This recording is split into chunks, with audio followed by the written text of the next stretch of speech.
Assalamualaikum warahmatullahi wabarakatuh. Ketemu lagi dengan kakak. Kali ini kakak ingin membuat sebuah vlog konten kajian tentang keutamaan dalam bersedekah. Baik, sebelum kita mulai kajian, seperti biasa ada baiknya kita membuka kajian kita dengan membaca Bismillah. Bismillahirrahmanirrahim. Asyhadu an la ilaha illallah wahdahu la syarikalah wa asyhadu anna Muhammadan abduhu wa rasuluh la nabiyya ba'dah. Rabbi shrah li sadri wa yassir li amri wahlul 'uqdatam min lisani yafqahu qawli. Raditu billahi rabba wa bil islami dina wa bi Muhammadin nabiyya wa rasulah. Alhamdulillah, segala puji bagi Allah Tuhan semesta alam yang telah meninggikan langit tanpa tiang, yang telah memberikan kita kenikmatan kesehatan, nikmat iman, kemudian juga nikmat rizki, dan terutama lagi adalah nikmat rasa bersyukur kita karena sampai hari ini kita masih diberikan kesehatan di tengah bencana dunia, ya. Dan kita harus bersabar dengan setiap ujian yang Allah berikan kepada kita. Salawat dan salam kita curahkan kepada teladan kita, panutan kita, junjungan kita, Nabiullah Muhammad Sallallahu Alaihi Wasallam beserta para keluarga, para sahabat, para alim ulama, ya, para tabiin yang telah mendahului kita, yang senantiasa istiqomah di jalan hijrah mereka, senantiasa istiqomah di jalan dakwah mereka, senantiasa keistiqomahan mereka dalam memeluk Islam, dan semoga kita yang telah mengazamkan hidup kita untuk hijrah di jalan Allah senantiasa istiqomah memeluk hidayah yang telah Allah berikan kepada kita. Baik, seperti yang sudah kakak sampaikan sebelumnya tadi, bahwasanya kali ini kajiannya kakak ingin membahas tentang keutamaan dari sedekah. Rasulullah SAW pernah bersabda bahwasanya belilah semua kesulitan itu dengan baik. Teman-teman ingkar sahabat hijrah, seperti yang sudah kakak sampaikan bahwasanya Rasulullah itu pernah bersabda, belilah segala kesulitan itu dengan sedekah. Nah, di sabda yang lain ada hadis lain yang mengatakan bahwasanya Rasulullah itu pernah menjelaskan kepada sahabat dan juga kaum muslimin pada saat itu bahwasanya setiap awal pagi itu semasa matahari terbit ada dua malaikat yang senantiasa menyeru kepada manusia di muka bumi. Makanya kenapa setiap pagi itu kita dianjurkan untuk memulai kegiatan kita dengan membaca bismillah. Selain itu juga kita memulai dengan aktivitas kita dengan sholat sunnah duha 2 rakaat, minimal 2 rakaat. Tapi apabila ingin lebih dilapangkan rezekinya seperti Bang Sandiaga Uno, selalu sholat sunnah 4 rakaat ya, 4 rakaat di awal pagi itu sebelum memulai aktivitas kerja beliau. Makanya rezekinya beliau itu selalu lancar gitu ya. Jadi buat teman-teman selalu rajin dan ingat-ingat deh, kalau kita pengen rezeki gitu ya, kita pengen dimudahkan dalam belajar, dirikanlah sholat duha lebih dahulu sebelum kita memulai aktivitas kita. Nah, di hadis ini Rasulullah menjelaskan bahwasanya dua malaikat ini menyeru kepada manusia. Yang pertama, malaikat yang pertama menyeru kepada berkata, ya Allah, ya Tuhanku, karuniakanlah kepada setiap hamba dan gantikanlah kepada siapapun yang membelanjakan hartanya di jalan Allah. Siapapun yang membelanjakan hartanya di jalan Allah. Jadi siapapun yang misalnya ini contohnya kita bersedekah ya, kita bersedekah dengan niatan lillahi ta'ala. Kita membeli sesuatu itu, kita membeli barang dengan niat, ya Allah, aku ingin membelanjakan sebagian rezekiku untuk keluargaku di rumah karena Engkau lillahi ta'ala. Jadi Allah akan menggantikan. Jadi ibaratnya seorang kepala keluarga yang bekerja, kemudian ia mendapatkan penghasilan dari apa yang ia telah lakukan dan ia membelanjakan untuk anak istrinya di rumah dengan niatan lillahi ta'ala, itu sudah menjadi ibadah buat beliau, dan Allah akan membukakan pintu rezeki untuk beliau, menggantikan rezeki yang telah beliau belanjakan di jalan Allah, baik itu berupa barang ataupun berupa sedekah, infak, membayar zakat dan segala macamnya. Jadi itu kenapa malaikat yang satu berdoa kepada Allah agar Allah menggantikan kepada siapapun yang membelanjakan hartanya di jalan Allah. Kemudian ada lagi satu malaikat yang menyuruh, ya, meminta kepada Allah, ya Allah musnahkanlah, ya Allah musnahkanlah kepada siapapun yang menahan hartanya, kepada siapapun yang menahan hartanya. Siapa saja yang menahan hartanya? Orang-orang sombong, orang-orang kikir, orang-orang apa sih kalau kita bilang pelit, ya. Orang pelit, makanya jadi orang jangan pelit. Seperti itu. Ya, jadi teman-teman, kita harus hati-hati dengan barang harta yang kita miliki, berapapun yang kita miliki, seyogyanya, seindahnya dan sebaiknya kita gunakan di jalan Allah, ya. Jadi memberi sedekah, kemudian bersedekah di jalan Allah. Jangan pernah berpikir untuk nanti hartaku kurang, nanti uangku kurang, aku nggak bisa makan, nanti aku kekurangan uang, nggak bisa pulang atau segala macam. Jangan pernah berpikir seperti itu, karena Allah akan menggantikan berlipat ganda. Allah akan segera menggantikan dengan yang lebih baik. Allah akan menggantikan dengan secepat mungkin. Jadi seperti itu. Jadi jangan pernah takut miskin, jangan pernah takut sengsara hanya karena dengan bersedekah. No. Kalau kita takut berarti kita nggak yakin akan pertolongannya Allah, ya. Nah, jadi apa aja sih sebenarnya keutamaan dari sedekah itu? Yang pertama, sedekah itu memanjangkan umur. Jadi barang siapa yang bersedekah, ya, barang siapa yang bersedekah, sedekahnya seorang muslim itu dapat menambahkan umurnya. Ini hadis loh, ya, hadis Tabrani, hadis riwayat Tabrani. Jadi Rasulullah itu berkata kepada para sahabatnya, barang siapa yang bersedekah di jalan Allah, sesungguhnya ia akan menambah umurnya. Allah akan menambahkan umurnya, dapat mencegah kematian yang buruk. Jadi dengan bersedekah ini akan mencegah kita dari kematian su'ul khotimah. Ya, Allah akan memberikan husnul khotimah, ya. Jadi mencegah kita untuk bertemu dengan ajal yang tidak kita harapkan. Kemudian Allah akan menghilangkan darinya sifat sombong, kefakiran, dan sifat bangga pada dirinya sendiri. Ya, itu tadi. Jadi makanya kadang ketika kita niatnya bersedekah karena Allah Ta'ala, maka Allah akan menyingkirkan sifat rasa sombong, rasa bangga akan diri sendiri, rasa rasa riya dan segala macamnya. Tapi kita harus hati-hati, karena terkadang ketika kita sudah memberi tapi kita masih mengungkit pemberian kita, Allah akan singkirkan semua pahala yang sudah kita lakukan. Baik, yang kedua pahalanya akan dilipat gandakan. Allah akan melipat gandakan kepada siapapun yang membelanjakan hartanya di jalan Allah. Dalam Quran surat Al-Hadid ayat 18, sesungguhnya orang-orang yang bersedekah baik laki-laki maupun perempuan. Jadi barang siapa sesungguhnya bersedekah baik laki-laki maupun perempuan dan meminjamkan kepada Allah dengan pinjaman yang baik, niscaya akan dilipat gandakan pahalanya kepada mereka dan bagi mereka pahala yang banyak. Jadi Allah itu sudah menjanjikan kita semua. Allah itu sudah menjamin, Allah itu sudah menjanjikan, sudah pasti akan memberikan dan melipat gandakan sedekah yang kita lakukan. Sedekah, infak ataupun pemberian kita yang kita belanjakan di jalan Allah. Dalam sebuah hadis qudsi, barang siapa berniat untuk bersedekah, kecepatan Allah membalasnya itu lebih dari gerakan sedekah. Tuh, bayangin, baru niat aja nih kita baru kepikiran besok kamu sedekah, Allah pasti akan memberikan Allah akan memberikan jalan untuk kita bersedekah lebih dari apa yang kita niatkan. Misalnya hari ini kita sudah niat besok aku mau sedekah 10.000. Ternyata paginya ada yang ngasih kita lebih uang jajan misalnya.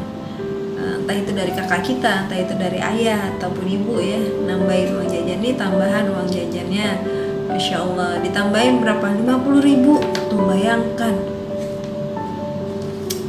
kita niatnya 10.000, tapi karena niat kita itu Allah memberikan yang 5 kali lipat, jadi 50.000 kita jadi dapat balasan dari Allah. Belum loh, itu belum bersedekah, baru niat.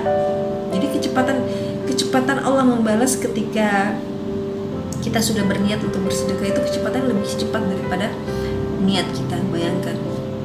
Jadi kalau sampai kita niatnya cuma 10.000 nggak ditambahin, itu keterlaluan banget deh kayaknya ya. Sudah dikasih lebih sama Allah, kenapa kok nggak dilebihin lagi gitu loh. Jadi kalau kita punya rezeki yang berlebih, sisihkan sedikit untuk saudara-saudara kita yang membutuhkan, sisihkan sedikit untuk adik-adik kita yang yatim piatu, yang tidak memiliki orang tua. Dan padahal karena apa ya, Rasulullah itu selalu menyayangi dan mendahulukan anak-anak yatim yang tidak memiliki orang tua. Karena Rasulullah adalah yatim piatu. Ketika Rasulullah berusia 2 tahun sudah ditinggal oleh ayahnya, ya. Kemudian di usia 6 tahun beliau ditinggalkan oleh ibunya. Bayangkan, Rasulullah seorang yatim piatu, siapa yang mengurusnya? Paman-pamannya yang mengurusnya. Insyaallah. Ya, semoga kita senantiasa melembutkan hati kita agar senantiasa mengingat adik-adik kita yang yatim piatu, ya, saudara-saudara kita yang yatim piatu. Allah dalam surat Al-Baqarah ayat 261, ya, Allah berfirman bahwasanya perumpamaan orang-orang yang mendermakan sedekah atau harta bendanya di jalan Allah seperti orang-orang yang menanam butiran biji yang menumbuhkan 7 untai, dan tiap-tiap untai tersebut terdapat 100 biji, dan Allah melipat gandakan balasan kepada orang-orang yang dikehendaki, dan Allah maha luas anugerahnya, lagi maha menyayang, lagi maha mengetahui. Nah, jadi seperti janji Allah itu bahwasanya hari ini kita niat, hari ini kita sedekah, Allah akan gantikan dengan berlipat-lipat-lipat. Kalau tidak digantikan oleh Allah di dunia, maka Allah akan membayarnya kelak di akhirat berupa jannah. Insyaallah, pasti, yakin deh, selama niatnya lillahi ta'ala. Baik, yang ketiga itu adalah menghapus dosa-dosa. Menghapus dosa-dosa. Jadi Rasulullah SAW bersabda bahwasanya sedekah itu dapat menghapus dosa sebagaimana air memadamkan api. Makanya kenapa ketika kita bersedekah menjadi amal jariah, ya, bersedekah biasanya yang menjadi amal jariah itu apabila kita bersedekah sebuah bangunan ataupun sebuah buku atau sebuah apa ya, biasanya sih sesuatu yang bermanfaat, ya, intinya bermanfaat, sesuatu yang bermanfaat dan menjadi ladang amal yang secara terus menerus. Contohnya bersedekah masjid, membangun sebuah masjid, ya, masjidnya dipakai terus sama kaum muslimin untuk ibadah, dan itu akan menjadi amal jariah buat kita karena kita sudah mendirikan masjid dan masjidnya dipakai untuk kegiatan ibadah, dan itu luar biasa. Kemudian juga kita bersedekah berupa Al-Quran.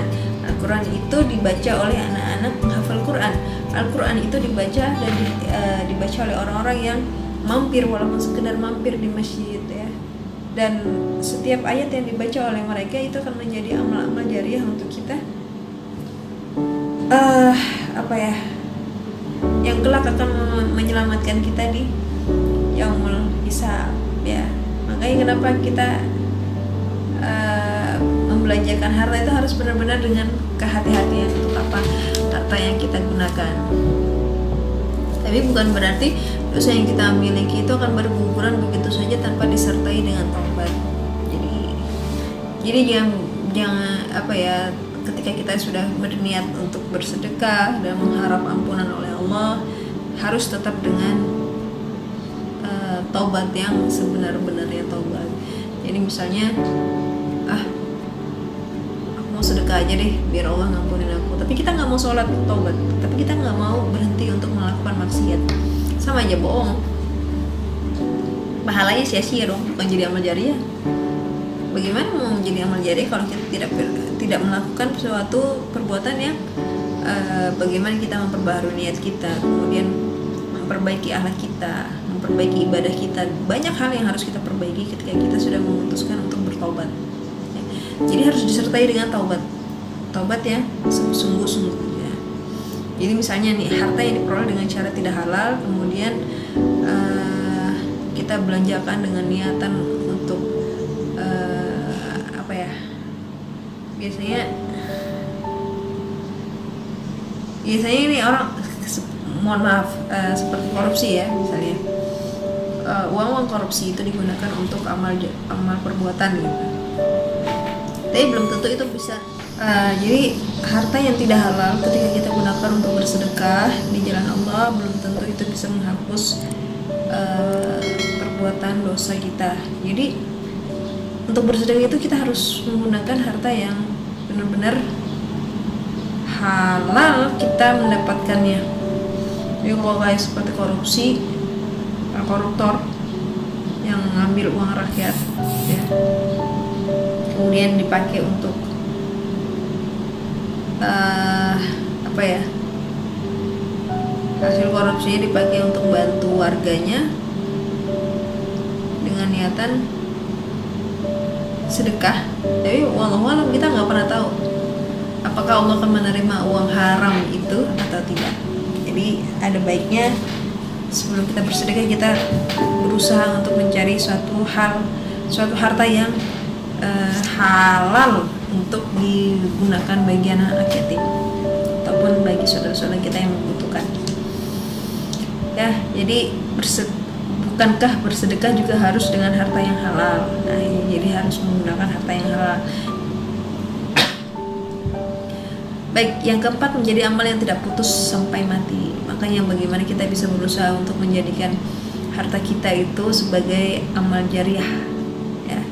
Dari hadis dari Abu Hurairah radhiyallahu anhu bahwasanya Rasulullah SAW bersabda, apabila anak cucu Adam itu mati, maka terputuslah semua amalnya kecuali 3 perkara, yaitu sedekah jariyah, anak yang soleh ya, anak yang soleh yang selalu memohonkan ampun untuk ibu bapaknya, kemudian ilmu yang berguna setelahnya.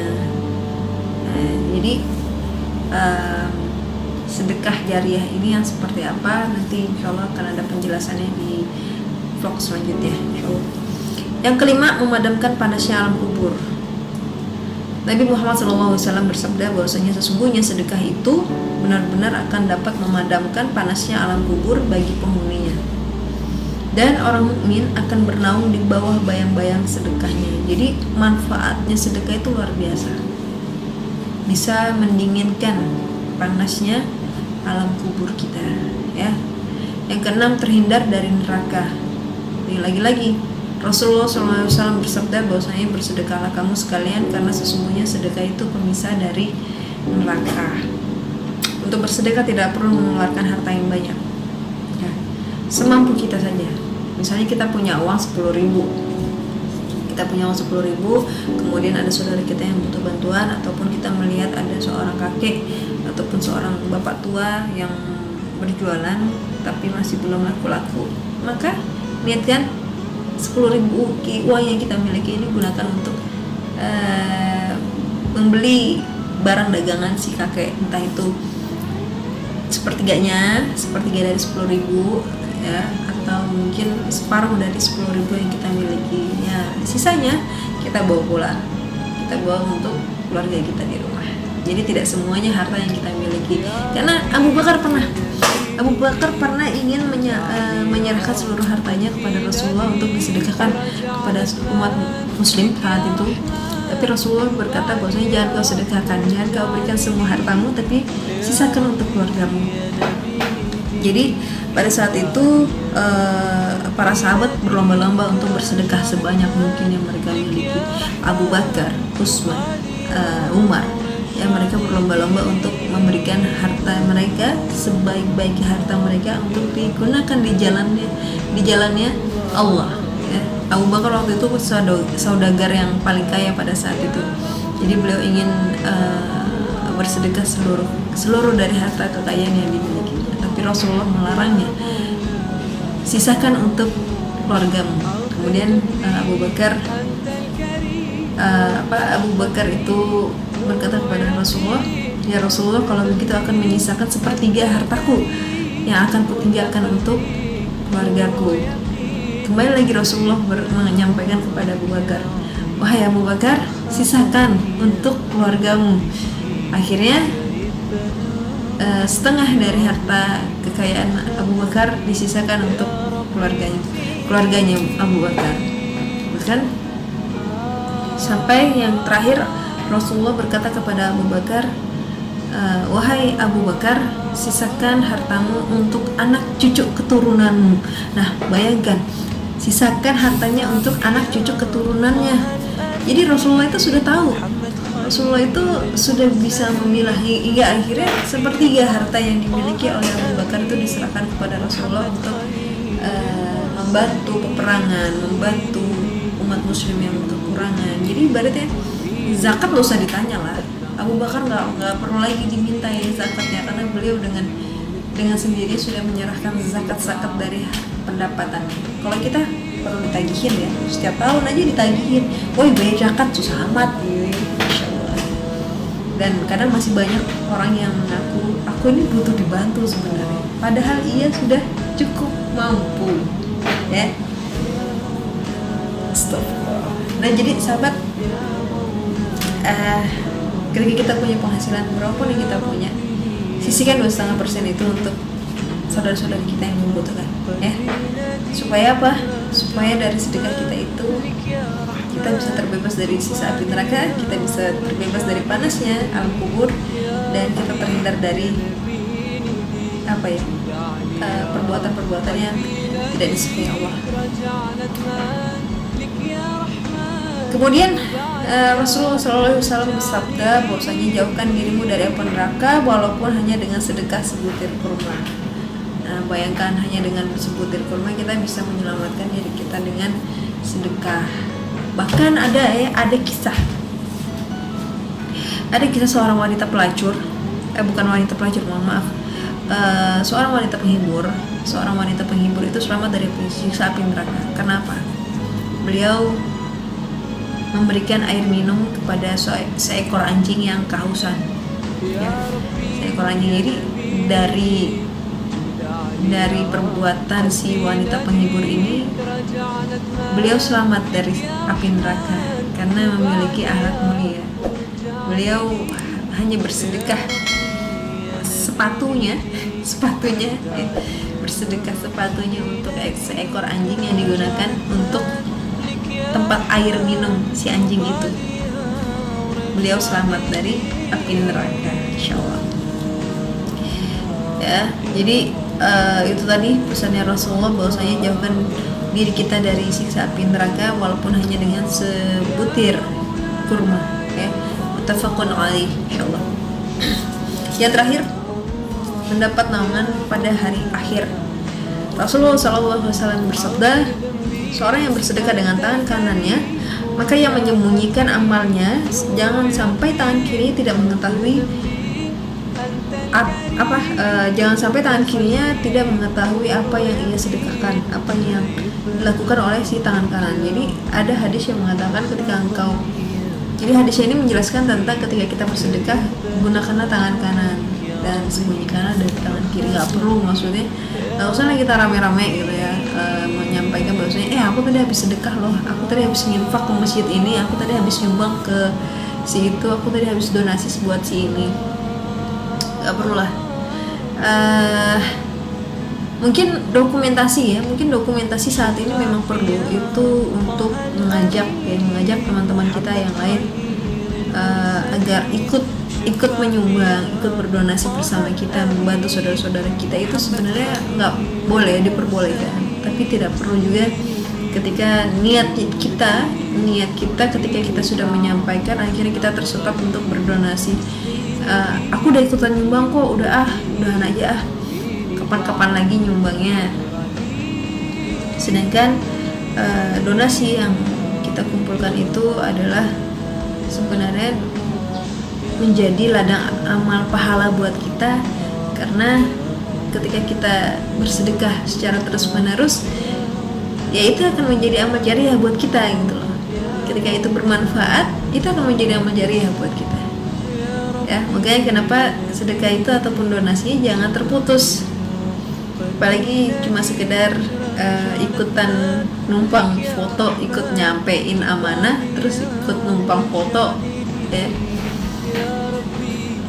supaya ikutan dikenal. Oh, itu kan si ini, wah hebat dia ikutan sedekah, wah hebat dia ikutan donasi. Enggak, tidak, insyaallah. Tapi usahakan ketika kita berdonasi, ada baiknya kita tidak perlu ikutan numpang terpampang lah ya. Cukup orang lain yang menyampaikan, yang penting kita sudah berdonasi tanpa harus diketahui. Jadi sahabat, teman lingkar sahabat hijrah, ya teman-teman lingkar sahabat hijrah yang dirahmati Allah Subhanahu Wa Taala, jangan pernah putus untuk menyisikan sedikit sebagian dari harta kita untuk saudara-saudari kita yang membutuhkan, apalagi saat ini di tengah pandemi wabah corona, banyak saudara-saudari kita yang sangat butuh bantuan kita. Dan di tengah wabah corona ini juga sudah bukan lagi kita memikirkan diri kita sendiri, tapi bagaimana kita bisa bersama-sama, bekerja sama, saling tolong menolong, saling menguatkan, bagaimana kita bisa membantu meringankan beban saudara-saudari kita yang terdampak dari wabah corona ini. Ya, insya Allah itu saja yang bisa kakak sampaikan. Kebenaran itu datangnya dari Allah dan kesalahan itu datangnya dari kakak pribadi. Kita akhiri vlog kita kali ini dengan membaca doa kifaratul majlis dan alhamdulillah. Subhanakallahumma wa bihamdika asyhadu an la ilaha illa anta astaghfiruka wa atubu ilaik. Assalamualaikum warahmatullahi wabarakatuh. Jangan lupa di subscribe karena subscribe gratis.